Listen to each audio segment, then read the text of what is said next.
The New York Times is reporting that Joe Biden's former chief of staff, Jeff Zients, was the one who approved the auto pen's use for the 11th hour pardons. That's the night before Joe Biden left office. They started pardoning all these people.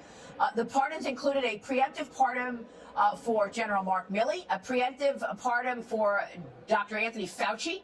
Now, you are reissuing your criminal referral of Anthony Fauci to the Department of Justice. Your reaction to now Jeff Zients being the one who pardoned Fauci, okay? It wasn't Joe Biden. He was pardoned by Jeff Zients. Yeah, my first question is, who knew? Who knew that there was a President Jeff Zients and he was in charge of pardons? I mean, it is really shocking and, in all likelihood, criminal. Now, will they try to backpedal and say Biden was somehow involved? I think that's what they'll try. But an auto pen pardon, preemptive pardon, there's a lot to go on here.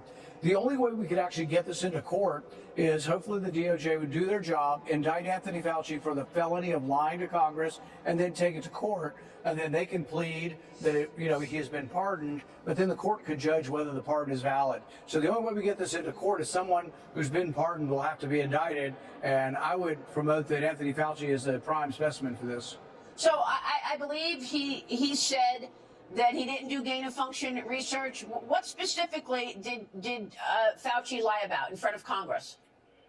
About gain-of-function research. And in fact, we have him contradicted by several other members of the NIH who testified and said, of course, it was gain-of-function research. We also have the own words of the people receiving the money. The people receiving the money, the people who were the conduit with Wuhan, China, was a group called Eco Health Alliance. We have notes from them going back to the NIH saying, thank you for restarting our gain-of-function money. They actually acknowledged that it was gain-of-function. So, no, I don't think he has a leg to stand on here. And there were many observers of this who believe that he did lie and that he continued to change and modify the definition. In fact, one time when he testified, the NIH had changed the definition right before his testimony. In the hours before he came to testify, they had changed it on the website to a new definition.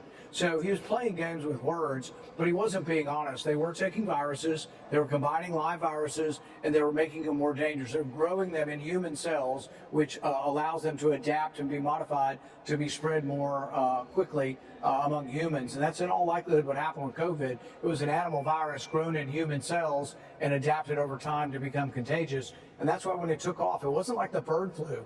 Right now, the bird flu can infect humans, but it doesn't go human to human. That's why most animal viruses are to begin with, not very contagious from human to human.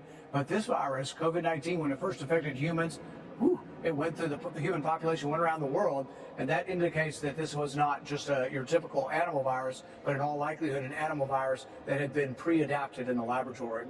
I mean, the rules that Fauci came up with for all of us to follow impacted families across the country. It's unbelievable to me that he gets pardoned and is off the hook. Do you believe that pardon was legitimate? No, and I think he's probably not criminally liable for saying stuff that made no scientific sense. Like the whole wearing cloth masks over you. In all likelihood, people in America died because they took his advice, wore cloth masks. They were 80 years old. They took care of their spouse and they got COVID anyway because cloth masks don't work. So it was bad advice. It was terrible advice. And we never should have hired him to be a public health expert.